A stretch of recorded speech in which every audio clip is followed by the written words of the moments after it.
नमस्कार दोस्तों, कैसे हैं आप सब। उम्मीद करती हूँ कि आप सब अच्छे होंगे, स्वस्थ होंगे और अपने घर के कामों में जो हमारी ब्लॉगर सिस्टर हैं वो व्यस्त होंगी और बाकी लोग जो हैं वो सभी अच्छे होंगे। तो दोस्तों, आज सुबह सुबह ही यहाँ काम स्टार्ट हो गया है। मैं घर का बाकी का काम कर चुकी हूँ, घर की क्लीनिंग, खाना और जो भी काम था। आज खाना जल्दी बन गया था और ये लगभग 10 बजे का टाइम था। और ये जो रूम है, इस रूम में मेरे ससुर जी रहते हैं। तो काफ़ी फैला हुआ है क्योंकि हम लोग अभी समय जो भी सामान अनाज वगैरह है सब यहीं ला के रखते जा रहे थे। और सिर्फ ये एक हिस्से में ही जहाँ ये ड्रम रखे हैं यहाँ पर ही हम लोग अनाज स्टोरेज कर देते हैं जो डेली में लगता है। और बाकी बीज वगैरह जो है उसके लिए हमारे यहाँ पीछे जहाँ हमारी गाय बनती है वहाँ 2 रूम है। आप लोगों ने देखा होगा मेरी पिछली वीडियो में। तो बीज वगैरह हम लोग पीछे रखते हैं और यहाँ जो अनाज हम लोग को साल भर खाने में उपयोग करते हैं वो अनाज यहाँ रख लेते हैं हम लोग, ताकि पीछे ज़्यादा दौड़ना ना पड़े। और यहाँ पर रखा हुआ है चावल, हर ड्रम में थोड़ा थोड़ा चावल रखा है। तो आज सारा ये मैं काफ़ी दिनों से सोच रही थी कि सारा सामान एक में ही करना है, इकट्ठा करना है, सब अस्त व्यस्त पड़ा है। तो अभी 1-2 दिन कहीं शादी में जाना, कहीं पापा की तबीयत ख़राब, इन सब में लग गई मैं। तो ये काम नहीं हो पा रहा था। तो आज मैं जल्दी में फ्री हो गई थी। मैंने कहा चलो अब ये काम कर लेते हैं। अब आप सोच रहे होंगे चावल हर कोठी में अलग अलग चावल क्यों हैं। तो दोस्तों, ये चावल इसलिए हर कोठी में अलग अलग है क्योंकि हर चावल की वैरायटी अलग है।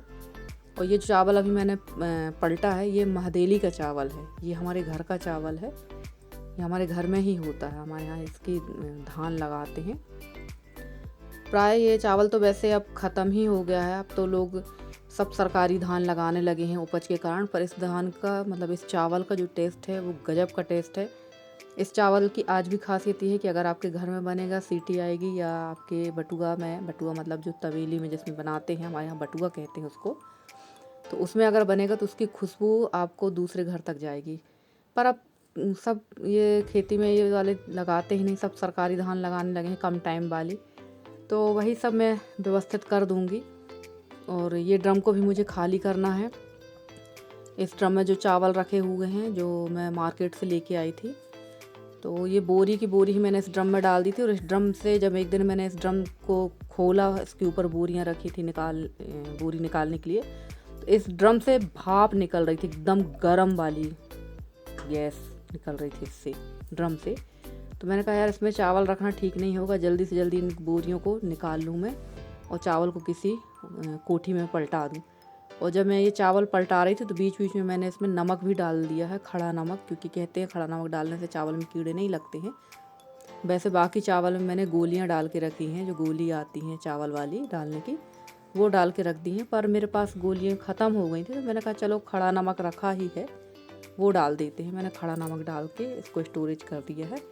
और ये लगभग 75 किलो चावल था जो मैं ड्रम से निकाल रही थी। हम लोगों को चावल कम ही लगता है। अब वो तो अभी हमारी सास एक्सपायर हो गई थी, तो हर महीना अमावस्या और लोगों का आना जाना, इस वजह से चावल की खपत और गेहूं की खपत ज़्यादा हो गई। नहीं तो हमारे यहाँ इतना चावल हम लोग को नहीं लगता है। इतना चावल तो हम लोग साल भर में भी नहीं खा पाते हैं। और बोरियां खोल के मैं चावल रख दूँगी। और आप लोग भी बताइएगा कि आप लोग किस तरह से चावल स्टोरेज करके रखते हैं। जो हमारे गाँव देहात की महिलाएँ हैं जिनके यहाँ खेती में धान होती है, वो लोग किस तरह से स्टोरेज करती हैं, ताकि इससे ये होता है कि एक दूसरे से जानकारी जो मिलती है उससे हम लोग को एक नए आइडिया पता चलते हैं कि सामने वाला किस तरह से कैसे अनाज को स्टोरेज करता है। और अब तो लगातार तेज़ी से काम चालू हो गया है क्योंकि 3 मई को मेरे यहाँ बरसी है और लगभग 28 तारीख तक मेरे यहाँ सभी लोग आ जाएंगे। और 30 तारीख की अमावस्या है, ये लास्ट अमावस्या है। इसके बाद सीधे बरसी का काम होगा। तो उसके लोगों के आने के पहले ही मुझे सारे काम कंप्लीट करके रख देना है, क्योंकि जब घर में जितने लोग होते हैं काम उतना ही बढ़ता है। फिर खाना पानी चाय इसी में सारा दिन निकल जाता है। इसलिए मैं सारे काम जल्दी जल्दी 28 तारीख के पहले करवा लूँगी, क्योंकि सब साफ़ करके मुझे अभी सामने का जो बरामदा है जहाँ मेरा किचन है वहाँ मुझे पुताई भी करवाना है। और आंगन के बाहर वाली जो दीवार है उसको भी पुतवाना है, क्योंकि चूल्हा जलता है तो चूल्हे के कारण लाल लाल हो जाती है दीवार। तो वो सारा पुतवा लेंगे, साफ़ सफाई करा लेंगे, क्योंकि मेहमान काफ़ी आएंगे और बाहरी लोग भी बहुत आएंगे तो अच्छा नहीं लगता है। तो बस यही सारे काम सुबह सुबह मैंने स्टार्ट कर दिए हैं। और लाइट भी काफ़ी परेशान की, कल लाइट भी बार बार गोल हो रही थी। तो ये देखिए यहाँ पर मैं बोरी को काट रही थी, और बोरी को नहीं काट रही थी, उसमें जो सिलाई लगी हुई थी वो काट रही थी, क्योंकि बोरी काटने में तो बोरी पूरी ख़राब हो जाती। और ये चावल मैं इसमें पूरा भर के इसके ऊपर ये बोरी डाल दूँगी, और ऊपर से भी मैं नमक डालती जा रही थी। ये देखिए बीच बीच में भी मैंने नमक डाल दिया है। तो ये सारा सामान यहाँ जमा कर रख देंगे व्यवस्थित। ये चावल ज़्यादा था, ये भी 25 किलो चावल अभी भाई साहब लेके आए हैं अलग से, जबकि घर में चावल था फिर भी वो लेकर आ गए हैं छोटे वाले देवर जी। मना किया था कि मत लाना, पर उनको पता नहीं क्या सूझी, ये चावल ले आए, कहते अब यही चावल बनेगा। जिसको जो मना रहा वो लेके आता जा रहा है। और यहाँ पर मैं ये पलटा रही थी गेहूँ। ये पुराना गेहूँ है, तो मैंने कहा चलो इसको धूप दिखा के इसी को पहले पिसवा लेते हैं। और ये लगभग होगा 15 कूड़े, मतलब 15 कूड़े, अब किलो में कितना होगा ये तो मुझे नहीं पता है। 15 कूड़े हैं, हमारे यहाँ कूड़े से ही नापते हैं, यानी मतलब ये लगभग 75 किलो के लगभग है। तो इसे मैं अच्छे से धूप दिखा के इसे फटक कर शुरुआत इसी से करेंगे, पहले इसी को पिसवा लेंगे, क्योंकि ये पुराना गेहूँ है तो इसको ख़त्म कर देंगे। बाकी का गेहूँ नया वाला है जो उसे धुल लिया है, बीन फटक कर उसे हम रख देंगे खाने के लिए। और धूप काफ़ी तेज़ थी बाहर, लगभग 11:30 बज चुका था ये सब करते करते। और यहाँ पर ये बर्तन वगैरह मैं रख रही थी, टब भी बहुत फैले हुए हैं, तो इन्हें मैं सब यहाँ व्यवस्थित रख दूँगी पूरा। और ये सारे काम तो बहुत ज़्यादा फैल जाते हैं, और इस समय तो हवा भी इतनी चल रही है कि पूरे घर में धूल मिट्टी भी बहुत ज़्यादा हो रही है कि आप झाड़ू लगा के फ्री होंगे और थोड़ी देर बाद फिर कचरा हो जाएगा। और ये टब जो है मुझे डाउट हो रहा था कि कहीं टब गिर ना जाए। और यहाँ पर रखा हुआ है बरसी का सामान, ये बिस्तर है, पटा है, चप्पल, छाता, कंबल, दरी, पलंग, ये सारा सामान यहाँ पर रखा हुआ है। और ये शाम टाइम का समय था, काम करने में काफ़ी टाइम हो चुका था, ये शाम टाइम का समय था। खाना मेरा बन चुका है, रोटी मैंने बना ली है और सब्जी। यशी को खाना है भेल, तो अब उसकी तैयारी कर रहे थे। और आज अचानक से आ गई थी मेरी देवरानी, अचानक से नहीं आई थी, वो गई थी मेरे पापा जी को देखने के लिए मेरे मायके, और बच्चों यहीं रह गए थे, नित्या नब्या यहीं पर थी, तो मैं भेल बना रही थी इन लोग के खाने के लिए।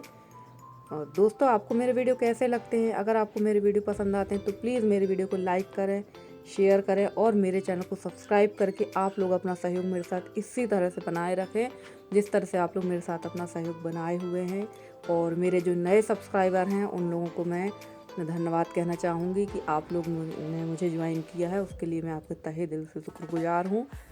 और मेरे जो बाकी के व्यूवर्स हैं उनका भी मैं धन्यवाद कहूँगी, और पुराने सब्सक्राइबर का तो मैं धन्यवाद कहती ही हूँ मैं।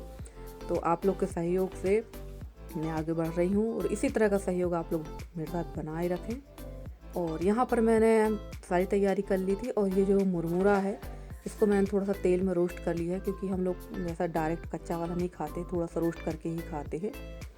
और काम भी इस समय इतना ज़्यादा है कि क्या बताएं, और बच्चों की फरमाइश है तो वो रोज़ नई नई फरमाइश है। अब कहीं इडली डोसा खाना है, तो कहीं कटहल खाना है, तो कहीं कुछ खाना है, तो बस क्या करें, बच्चे हैं भाई, बना करना तो पड़ेगा। या फिर बाहर मार्केट से लेके आओ, तो बाहर मार्केट से लाने में भी दिक्कत है, क्योंकि हमारे यहाँ जिस क्षेत्र में हम लोग रहते हैं यहाँ पर हर एक चीज़ अवेलेबल नहीं है खाने पीने की, पर जो मिलता है वो खाते हैं। ये इमली की खटाई थी, इमली का पल्प मैंने निकाल के फ्रिज में रख लिया है, जब भी ज़रूरत पड़ती है तो मैं उसकी खटाई बना लेती हूँ।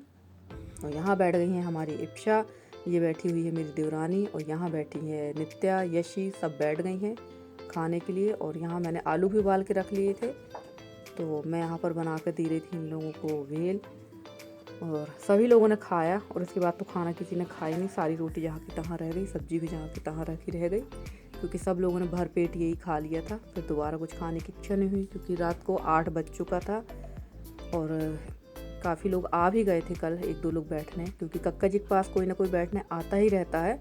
आपको लगेगा कि यार जब देखो तब इनके यहाँ बैठने आते रहते, तो ऐसा नहीं है। हमारे यहाँ ये कक्का जी के पास, मतलब मेरे ससुर जी के पास, कोई ना कोई बैठने आता ही है।